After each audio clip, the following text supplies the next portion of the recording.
Gold, trusted gold buyers. మీరు తాకట్టు పెట్టిన బంగారాన్ని విడిపించి ఈ రోజు ఉన్న మార్కెట్ ధరకు కొనబడను. ప్రభాస్ గారి సినిమా తర్వాత ఎట్లా ఏమో చూడాలి ఎలా వెళ్తానో.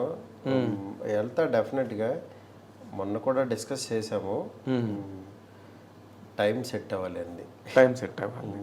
ఇన్ జనరల్గా హీరోలుగా మీరు మాట్లాడుకోవాల్సి మీరు చేసిన హీరోలే కనుక ఒక నాని కానీ, లేకపోతే ఒక శర్వానంద్ కానీ, లేకపోతే మన సాయి ధర్మ తేజ్ కానీ, ఇప్పుడు ఈ రేంజ్ హీరోలు అంటే వీళ్ళు పూర్తిగా బన్నీ అయితే ఇప్పుడు పెద్ద hero, all India level hero అనుకోండి ఈ రోజున.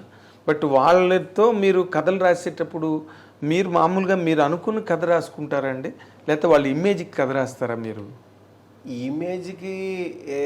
ఇమేజ్ని అసలు నేను ఇమేజ్ని బ్యాలెన్స్ చేయలేనండి. అలాంటి డైరెక్టర్ని కాదు. ఫస్ట్ ఓకే, నేనేంటంటే ఇమేజ్ కంటే కూడా మంచి కథ, మంచి సినిమా గొప్పది అనుకుంటాను నేను.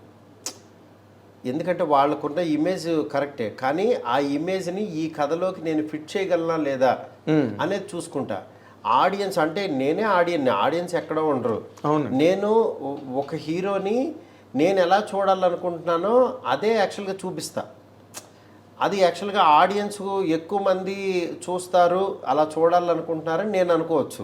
ఓకే, అలా అనుకుని నేను తీస్తా. అది కొంతమందికి నచ్చచ్చు, నచ్చకపోవచ్చు, అది వేరే విషయం. మీ జడ్జిమెంట్ మీద మీరు రాసుకుంటారు కదా. మీద నేను ఎప్పుడో కథ అనుకున్నా, మహానుభావుడిది పాయింట్ 2012లో 13లోనే అనుకున్నా. ఒక క్లెన్లీనెస్ ఉన్నవాడు, ఓసిడి దీని మీద ఉన్నవాడు, మాస్కులు పెట్టుకుని తిరుగుతాడు, ఇది ఇట్లాగా. అసలు దాంట్లో ఆ సినిమాలో ఏంటంటే వైరస్ కూడా అనుకున్నా. ఒక వైరస్ వచ్చింది, కరోనా రాలే అప్పటికి. ఇంకా అదే ఎప్పుడు 2012 అంటుంటే ఒక వైరస్ వస్తే వాడి లవ్ స్టోరీ ఎంత ఇబ్బంది పడతాడని కూడా అనుకుని ఈ వైరస్లు ఇవన్నీ ఎవరికి తెలుసు, నార్మల్ వాళ్ళకి ఎవరికి తెలియదు కదా, ఈ క్యారెక్టర్ని విలేజ్కి తీసుకెళ్దాం, అక్కడ పండించచ్చు ఫన్ను అని చెప్పి దాని కథను మార్చా. ఓకే, అట్లా వైరస్ కి బదులు విలేజ్ ఎంచుకున్నా. ఎందుకంటే కొంచెం శర్వాకి యాక్చువల్గా ఇంకా ఆడియన్స్ పెరగాలి, మాస్లోకి కూడా వెళ్ళాలి, అందరికీ తెలియాలి. శర్వా అంటే క్లాసు, అంటే ఓసిడి కాన్సెప్టే క్లాసు, అవును, ఇట్లా ఉంటది అనుకుని యాక్చువల్గా నేను దాన్ని స్పాన్ పెంచడం కోసం అట్లా చేశాను అనమాట. అది ఏంటంటే ఇమేజ్ ని ఇంకా ఎక్స్పాండ్ చేయడం, ఎన్హాన్స్ చేయడం. అవును. ఇప్పుడు మన సాయి ధర్మ తేజ్ ఉన్నాడు, ప్రతిరోజు పండుగ తీసే టైంకి తనకి యాక్చువల్గా బిఫోర్ చాలా తనకి కొన్ని ఫ్లాప్లు, కొన్ని యావరేజ్లు ఇలా వచ్చినాయి. చిత్రలహరితో తను మళ్ళీ పికప్ అయ్యాడు. దాని తర్వాత ప్రతిరోజు పండుగ చేస్తున్నాం. నాకేంటంటే మేము ఇంకా చిత్రలహరి రిలీజ్ అవ్వలేదు అప్పటికి, నాకు అసలు సినిమా కూడా ఎలా ఉంటుందో తెలీదు. తనతో నాకేంటంటే తనకేంటంటే ఒక బలబల మగాడవే, లేకపోతే క్యారెక్టరైజేషన్ సినిమా చేద్దాం డార్లింగ్ అన్నాడు. అలాంటిది కూడా చేద్దామని తనతో చెప్పా. కానీ నాకేంటంటే తన సినిమా ఒక ఫ్యామిలీ అందరూ, లేడీస్ అందరూ వచ్చి చూసేలాగా. ఎందుకంటే బయట తేజు చాలా ఫ్యామిలీ పర్సన్, అంటే పక్కన మనుషులకి గౌరవించడం, అసిస్టెంట్లకు గౌరవించడం, హీరో అని ఎక్కడ ఇంత కూడా అహం కానీ ఏం లేదండి. అంటే నేను వర్క్ చేసిన హీరోలందరూ అలాంటి వాళ్ళే, గోల్డ్. నేను చెప్తున్నాను కదా, శర్వా కూడా నాకు ఎంత హెల్ప్ చేశాడో. మా ఫాదరు చనిపోయే పరిస్థితులు ఉన్నప్పుడు, హాస్పిటల్లో ఉన్నప్పుడు అసలు చాలా హెల్ప్ చేశాడు నాకు. అసలు విజయవాడ రమేష్ హాస్పిటల్లో జాయిన్ చేసినప్పుడు తనే చూసుకుని అంత బాగా చేశాడు అనమాట. వీళ్ళందరూ హ్యుమానిటీ గ్రౌండ్స్లో అసలు మామూలు వాళ్ళు కాదు వీళ్ళు. అవునండి.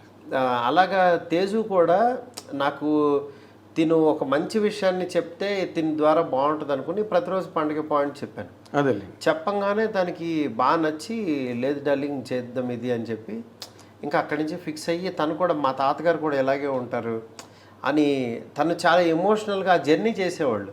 ఓకే, ఐడెంటిఫై చేసేవాళ్ళు. అట్లాగా అది ఇదైందనమాట. మరి నాని బలిబలే మగాడివై సినిమా మీరు చెప్పినప్పుడు, కథ చెప్పినప్పుడు what was his immediate reaction? అసలు ఇమ్మీడియట్ ఏమీ లేదు, చేద్దామని ఫిక్స్ అయిపోయాడు అంతే. ఆయనకి అసలు ఫస్ట్ హాఫే చెప్పాను, సెకండ్ హాఫ్ చెప్పలా. ఓకే, నేను కొన్ని ఐడియాలు చెప్తాను ఉంటానండి, మీకు నచ్చితే పెట్టుకోండి, కొన్ని సరదాగా వాడు సాంగ్లో ఉంటే ఇలాగ మర్చిపోవచ్చు అని. ఆయన కూడా మంచి మంచి ఇంప్రవైజ్ బాగా చేస్తారు. ఓకే, అంటే డైరెక్షన్ డిపార్ట్మెంట్ నుంచి వచ్చాడు కదా. డైరెక్షన్ అని కాకుండా యాక్టర్ ఎప్పుడు కూడా మన డైరెక్టర్ కథని ఇంకా ఎన్హాన్స్ చేసి లోపలికి వస్తే ఇంకా ఎన్హాన్స్ అవుద్ది. అవునండి. అది యాక్చువల్గా నేను ఇదివరకు ఏంటంటే డైలాగులు చాటపార్తల్లాగా రాసేసేవాడిని, ఎక్కువ రాసేవాడిని. దాన్ని ఇన్ని డైలాగులు అవసరం లేదని తను క్రిస్ప్ చేసేవాడు. ఓకే, క్రిస్ప్ చేసి యాక్చువల్గా మీరు డైలాగులు కరెక్ట్గా ఎడిట్ లాగా చేసుకోండి, లెంత్ మీకు అదొక్కటే లోపం అని నాకు చెప్పేవాడు. ఓకే, నాకు ఎప్పుడు అంతకుముందు మిడ్ రేంజ్ హీరోలతో మనం ప్రాపర్ సినిమా తీయలేదు కదా, నాకు అప్పుడు నాకు అనిపించేది ఇట్లాగా. నాకు ప్రతి హీరో దగ్గర కొంచెం నేర్చుకుంటూ ఇలా నేర్చుకుంటూ అలా నేర్చుకుంటూ నేను అందుకే పెద్ద హీరోతో చేయడానికి ఎక్కువ టైం తీసుకున్నా, నేను కావాలని తీసుకున్నా. ఓకే, నేను ఏ హీరో దగ్గరికి వెళ్ళి కథ చెప్తానని ఇట్లా ట్రై చేయలే. అవునా? నన్ను అందరూ అడిగేవాళ్ళు, పెద్ద హీరోలకి వెళ్ళొచ్చు కదా, ఇది అయిన తర్వాత వెళ్ళిపోవచ్చు కదా ఇలా అని. అలా కాదు, అసలు ఫస్ట్ పెద్ద హీరో దగ్గరికి వెళ్ళిపోయి కంగారుగా అది ఫెయిల్ అయిపోతే మళ్ళీ వెనక్కి రావాలి. మనం అసలు ఫస్ట్ అవన్నీ ముందే చూసేద్దాం, మనం అన్ని రకాలు ఇక్కడే చేసేద్దాం, దాని తర్వాత వెళ్ళొచ్చులే అని అలా ఆగాను అనమాట. ఎందుకంటే Bunny he's my close friend, చాలాసార్లు అనుకున్నాం. అదే నాకు, ఎందుకంటే నాకు కొంత ఈ సర్కిల్తో కొంచెం ఎఫినిటీ ఎక్కువ ఉన్న మనిషిగా, అవును, బన్నీతో ఎందుకు చేయట్లేదు మారుతి గారు అన్నది నాకు ఒక డౌట్ ఎప్పుడు కూడా. పుష్ప బిఫోరే తనకు ఒక కథ చెప్పాను యాక్చువల్గా, ప్రతిరోజు పండుగ బిఫోర్. ఫస్ట్ హాఫ్ అసలు అదిరిపోయిందని అనుకున్నాం, అన్నీ అయినాయి.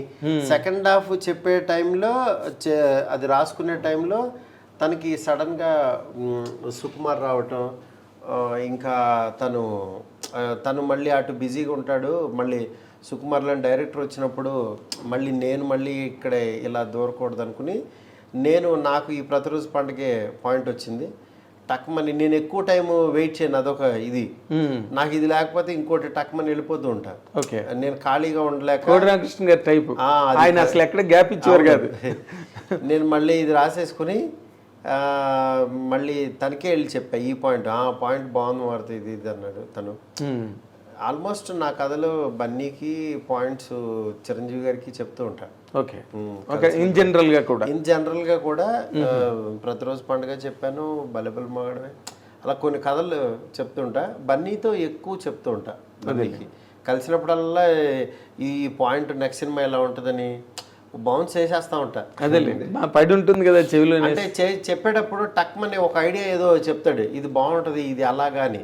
ఓకే, అది చాలా ఉపయోగపడుతుంటుంది. అంటే మీరు ఇప్పుడు ఇందాక చెప్పిన దానిలోనే మీరు ఒక కథ చెప్పి ఫస్ట్ హాఫ్ చెప్పిన తర్వాత అది బాగుందని బన్నీ అన్న తర్వాత సడన్గా సుకుమార్ ప్రాజెక్టు పుష్ప టేకఫ్ అయింది. అంటే మీరు చెప్పిన కథ కన్నా అది బెటర్ అనుకుని బన్నీ అటు పక్క వెళ్ళడం జరిగిందా, లేకపోతే మీరు కంప్లీట్గా చెప్పకపోవడం? కంప్లీట్గా చెప్పకపోవడం. ఓకే, నేను చెప్పలేదు. నేను సెకండ్ హాఫ్ చేయడానికి నాకు ఇంకా టైం కావాలి యాక్చువల్గా. ఓకే, ఆ టైము పెద్ద స్టార్ హీరోలు వెయిట్ చేయరు కదా. అవును కదా, ఒక పెద్ద డైరెక్టర్ మళ్ళీ అసలు సెకండ్ హాఫ్ ఎలా వస్తుందో తెలియదు. ఫస్ట్ అది బాగా వస్తే ఫస్ట్ హాఫ్ పండుతుంది. అవును, అది బాగా రాలేదనుకో మళ్ళీ వెయిట్ చేసిన టైం అంతా వేస్ట్ కదా. నాకు కూడా దాని మీద అంత కాన్ఫిడెన్స్ లేక నేను వదిలేసాను. ఓకే, నేను అది సెకండ్ హాఫ్ బాగా వస్తుందా రాదనే డౌట్లు, నాకు 2 వర్షన్స్ రాసి అది ఇంకా రావట్లేదని చెప్పి వదిలేసాను. ఇంకా కథ నా కథ అది తీయలేదు, ఇంకా పక్కన పడేసాను. ఎప్పుడైనా అలాగే చేయాలండి. బాగా ఫస్ట్ హాఫ్ వచ్చేసిందని షూటింగ్కి వెళ్ళిపోకూడదు. అన్ని బలిబలు మగాడవేలు అవ్వవు కదా. కొత్త పాయింట్ ఏదో తగులుతుంది ఒక్కోసారి. అవునండి, ఒక్కోసారి అసలు నరకం చూపించేస్తుంది. సెకండ్ హాఫ్ సెట్ అవ్వకుండా మీరు సినిమా షూటింగ్ కనుక వెళ్ళిపోయారంటే దొరికిపోయినట్టే. అసలు మనం ఎత్తుకున్న కాన్ఫ్లిక్ట్కి కన్క్లూజన్ ఏమో తెలియకుండా ముందు ఇది బాగుందని ఎక్కేస్తే మీకు ఎక్కువ సినిమాలు ఫెయిల్యూర్ కారణం సెకండ్ హాఫ్ క్లైమాక్స్ వెళ్ళేలా ఉంటుందని వేగ్గా అనుకుని వెళ్ళిపోతుంటారు. అలా కాదు, ఫిక్స్ అయ్యి చేస్తే ఫస్ట్ నుంచి ఆ ప్రాబ్లం మీద వర్క్ చేసుకుని అప్పుడు మీకు క్లైమాక్స్ ఏంటని ఏం చెప్పదలుచుకున్నామని రాసుకుని వెళ్తే చాలా క్లారిటీ ఉంటుంది. లేకపోతే సినిమా ఎడిటింగ్లు అప్పుడు ఇంకో 2 సీన్లు రాయాలని, ఇది పండట్లేదని, ఇప్పుడు ఇంకోటి ఏదో అని, ఈ రిపేర్లన్నీ ఎందుకు వస్తున్నాయి అంటే దానికే పెద్ద షెడ్యూల్స్ అవుతాయి. రిపేర్ల వర్కే ఇప్పుడు అదేదో ముందే పడ్డాం అనుకోండి ఖాళీగా. అవును కదా, పేపర్ మీదే పోద్ది. అవును, పేపర్ మీద ఎడిటింగ్ కూడా చేసుకుని ఇదేమవుద్దంటే వాళ్ళ డేట్స్ ఖాళీ ఉన్నాయి, వీళ్ళ డేట్లు ఖాళీ ఉన్నాయి, ముందు మొదలెట్టేద్దాం, ఎలాగో ఒప్పుకున్నాడు కదా అని వెళ్తాం. అవును, వెళ్ళిన తర్వాత అమ్మ అసలు అక్కడి నుంచి నరకం కనపడుద్ది. అలాంటి పొరపాటు ఏం జరగలేదుగా మీ సినిమాల్లో? నా సినిమాల్లో, నా యావరేజ్ సినిమాల్లో అన్నిట్లోనూ జరిగింది. అవునా? ఖచ్చితంగా ఇది ఇలా ఉంటుందని వెళ్తాం. ఈ రన్నింగ్లో ఇది కాదు ఇలా వెళ్తే బాగుంటుందని అనుకుంటాం. బాబు బంగారంకి అదే, కొత్త జంటకు అదే, శైలజారెడ్డికి అదే, పక్క కమర్షియల్కి అదే అనుకుని వేరేలాగా వెళ్ళినాయి. కానీ మంచి టైటిల్ అండి పక్కా కమర్షియల్.